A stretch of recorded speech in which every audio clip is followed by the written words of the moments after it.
বর্তমান যে গৃহমন্ত্রী আছে, ট্রাম্পের যে গৃহমন্ত্রী ছিল অমিত শাহ, তাকে আমি বলেছি, সেও বলছে যে দেখতে হ্যাঁ। প্রধানমন্ত্রী মাননীয় নরেন্দ্র মোদীর অফিস থেকে বলে দিয়েছে গৃহ মন্ত্রণালয়কে রাজ্যটা বানিয়ে দেওয়ার জন্য। আমরা রাজ্যকে ভাগ করতে চাচ্ছি না, আমার রাজ্যটা আমরা রিসেট করতে চাচ্ছি, আমাদের কুচবিহার রাজ্যটাকে রিসেট করতে চাচ্ছি, বাংলাকে ভাগ করতে চাচ্ছি আমরা। সেটা বাংলা থেকে বেরিয়েই হবে তো? বাংলা নয় তো, ওটা ও প্রমাণ করুক না ওটা বাংলা বলে।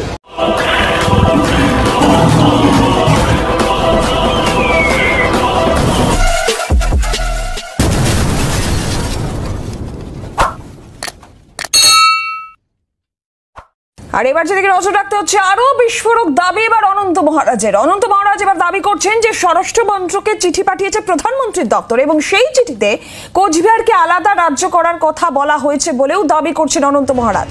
তৃণমূল নেতারা অনেকেই বলছেন যে রক্তগঙ্গা বয়ে যাবে, আর এই প্রশ্নের উত্তরও দিয়েছেন। এই প্রশ্নের উত্তরে অনন্ত মহারাজের জবাব, পাকিস্তান বাংলাদেশ আলাদা হওয়ার সময় রক্তগঙ্গা বয়ে গিয়েছিল। ঠিক কি বলেছেন এই প্রসঙ্গে অনন্ত মহারাজ, শোনাবো আপনাদের। বর্তমান যে গৃহমন্ত্রী আছে, ট্রাম্পের যে গৃহমন্ত্রী ছিল অমিত শাহ, তাকে আমি বলেছি, সেও বলছে যে দেখতে হ্যাঁ। প্রধানমন্ত্রী মাননীয় নরেন্দ্র মোদীর অফিস থেকে বলে দিয়েছে গৃহ মন্ত্রণালয়কে রাজ্যটা বানিয়ে দেওয়ার জন্য। আমরা রাজ্যকে ভাগ করতে চাচ্ছি না, আমার রাজ্যটা আমরা রিসেট করতে চাচ্ছি, আমাদের কুচবিহার রাজ্যটাকে রিসেট করতে চাচ্ছি, বাংলাকে ভাগ করতে চাচ্ছি আমরা। সেটা বাংলা থেকে বেরিয়েই হবে তো? বাংলা নয় তো, ওটা ও প্রমাণ করুক না ওটা বাংলা বলে। আপনারা শুনলেন অনন্ত মহারাজের এই বিস্ফোরক দাবি এবং সেখানে তিনি বলছেন যে স্বরাষ্ট্র মন্ত্রকে প্রধানমন্ত্রীর দপ্তর চিঠি পাঠিয়েছে আর সেই চিঠিতে কোচবিহারকে আলাদা রাজ্য করার কথা বলা হয়েছে বলেও দাবি করছেন অনন্ত মহারাজ। এর আগেও আমরা দেখেছি যে গ্রেটার কোচবিহারের দাবিতে বারবার করেই সরব হয়েছেন অনন্ত মহারাজ, কিন্তু তার এই বিস্ফোরক দাবি বিজেপির অস্বস্তি বাড়াচ্ছে বলেই মনে করছে রাজনৈতিক মহল। আমরা আরো বিস্তারিত এই বিষয়ে জানবো। রাজীব চক্রবর্তী রয়েছেন আমাদের সঙ্গে, আমাদের প্রতিনিধি। রাজীব, অনন্ত মহারাজের এই বিস্ফোরক দাবি, যেখানে এবার তিনি বলছেন যে এই আলাদা কোচবিহার রাজ্য নিয়ে স্বরাষ্ট্র মন্ত্রকে প্রধানমন্ত্রীর দপ্তর চিঠি পাঠিয়েছে।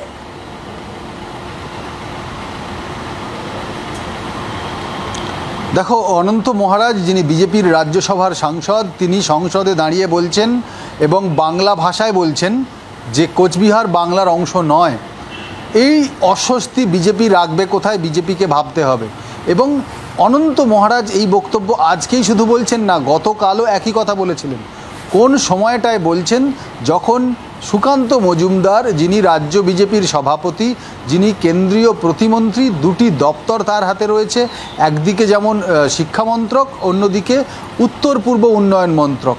সেই উত্তর পূর্ব উন্নয়ন মন্ত্রকের মধ্যে যাতে উত্তরবঙ্গকে ঢোকানো হয়, যাতে উত্তরবঙ্গের উন্নয়ন হয়, তেমন একটি প্রস্তাব নিয়ে তিনি গিয়েছিলেন প্রধানমন্ত্রীর কাছে। এই বক্তব্য তিনি বলেছেন এবং তারপর সেটা সংবাদ মাধ্যমে প্রচার হওয়ার পরেই অনন্ত মহারাজ তিনি তার গ্রেটার কোচবিহার আলাদা রাজ্য চাই দাবিটাকে আরেকবার সামনে এনেছেন এবং তিনি যত সময় যাচ্ছে দেখা যাচ্ছে যে সুর চড়াচ্ছেন।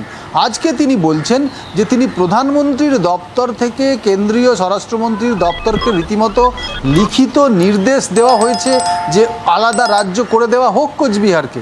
এটা তিনি সংসদে দাঁড়িয়ে বলছেন এবং প্রধানমন্ত্রীর দপ্তর থেকে এই বিষয়ে এখনো পর্যন্ত কিন্তু কোনো ডিনায়াল আসেনি এবং বিজেপির তরফ থেকেও কোনো কিন্তু তার বক্তব্যকে খণ্ডন করা হয়নি।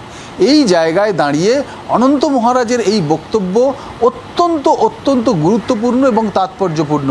তার কারণ তিনি কি একেবারেই কোনো কিছু না জেনে বলছেন? তা বোধহয় নয়।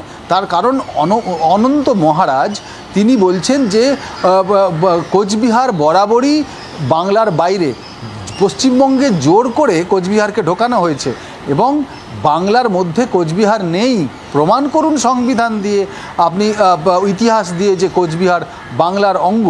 তিনি বলছেন যে যারা বলছেন রক্ত বইবে, আন্দোলন হবে, লড়াই হবে, তিনি বলছেন যে বাংলা ভাগের প্রশ্ন নেই, কোচবিহার তো বাংলার অংশই নয়। আর যদি রক্তগঙ্গা বওয়া বা রক্ত ঝরে যাওয়ার কথা বলে, আন্দোলনের কথা বলে, তাহলে পাকিস্তান থেকে বাংলাদেশ ভাগ হওয়ার সময়েও তো রক্ত ঝরেছিল। অর্থাৎ তিনি মনে প্রাণে বিশ্বাস করেন যে কোচবিহার আলাদা রাজ্য এবং সেটা শুধুমাত্র ঘোষণা করা সময়ের অপেক্ষা। এই জায়গায় দাঁড়িয়ে রাজ্য বিজেপি যারা অনন্ত মহারাজকে রাজ্যসভায় পাঠিয়েছে, যেটি সংসদের উচ্চকক্ষ হিসেবে বিবেচিত হয়, সেই কক্ষের একজন সদস্য সংসদ ভবন চত্বরে দাঁড়িয়ে বাংলা ভাষায় বলছেন যে কোচবিহার বাংলার অংশ নয়, প্রমাণ করুন বাংলায় রয়েছে কোচবিহার। এক্ষেত্রে পুরো বক্তব্যটাই এখন বিজেপিকে দিতে হবে। বিজেপিকে এই বিষয়ে সমর্থন নাকি খণ্ডন সেই বিষয়ক সিদ্ধান্ত নিতে হবে। যদিও বিরোধী রাজনৈতিক দলগুলি, আমরা যাদের সঙ্গে কথা বলেছিলাম, তৃণমূল কংগ্রেসের সাংসদ কল্যাণ বন্দ্যোপাধ্যায়, তিনি বলছেন যে বাংলা ভাগ মেনে নেওয়া হবে না। যারা কথা বলছেন তারা উন্মাদের মতো কথা বলছেন এবং বাংলা ভাগ যদি জোর করে করতে আসা হয় তাহলে আন্দোলন হবে, লড়াই হবে, রক্ত ঝরবে। এই জায়গায় তুমি যদি দেখো যে এই নতুন করে উত্তরবঙ্গ এবং এই যে বিক্ষিপ্তভাবে যেগুলো বিচ্ছিন্নতাবাদ বা আলাদা করে রাজ্যের দাবি, এই ইস্যুটা বাংলায় নতুন করে কিন্তু চলে এলো সামনে। যখন লোকসভা নির্বাচনের ফল বেরিয়েছে, যখন দেখা গিয়েছে যে তৃণমূল কংগ্রেস আগের থেকে অনেক বেশি আসন পেয়েছে, যখন দেখা যাচ্ছে উত্তরবঙ্গে বিজেপি একেবারে কেন্দ্রীভূত হয়ে রয়েছে, বেশিরভাগ আসন তারা উত্তরবঙ্গে পেয়েছে এবং উত্তরবঙ্গের একটা দুটো আসন তারা হেরেও গিয়েছে, সেই সময় উত্তরবঙ্গ কেন্দ্রিক এই রাজনীতি যদি দেখো তুমি, নিশিকান্ত দুবে তিনি গতকাল সংসদ ভবনে দাঁড়িয়ে তিনি দাবি করছেন একটি আলাদা কেন্দ্রশাসিত অঞ্চল গঠন করতে হবে মালদা, মুর্শিদাবাদ সহ বিহারের কয়েকটি এবং ঝাড়খণ্ডের কয়েকটি জেলাকে নিয়ে। এই দাবি যখন উঠছে তখন ভাবতেই হবে যে পুরোটার মধ্যে রাজনীতি রয়েছে এবং অনন্ত মহারাজের এই বক্তব্য যদি বিজেপি খণ্ডন না করে, যদি তার বিষয়টি নিয়ে বিজেপি অফিসিয়ালি সামনে না আসে এবং যদি প্রধানমন্ত্রীর দপ্তর ডিনাইল না দেয়, তাহলে রাজীব, সেক্ষেত্রে আমরা দেখেছি যে সুকান্ত মজুমদারের যেই প্রস্তাব উত্তর পূর্ব ভারতের সঙ্গে উত্তরবঙ্গের যদি অন্তর্ভুক্ত করা যায়, সেই প্রস্তাবে কিন্তু বিজেপির অন্দরে ভিন্ন সুরে শোনা গিয়েছে। এরপর অনন্ত মহারাজের আবারও এই প্রস্তাব, কারণ এর আগেও তো এই প্রস্তাব অনন্ত মহারাজ রেখেছেন, সেটা নিয়ে বিজেপির প্রতিক্রিয়া বা বিজেপির অস্বস্তি তো বাড়ছে ক্রমশ।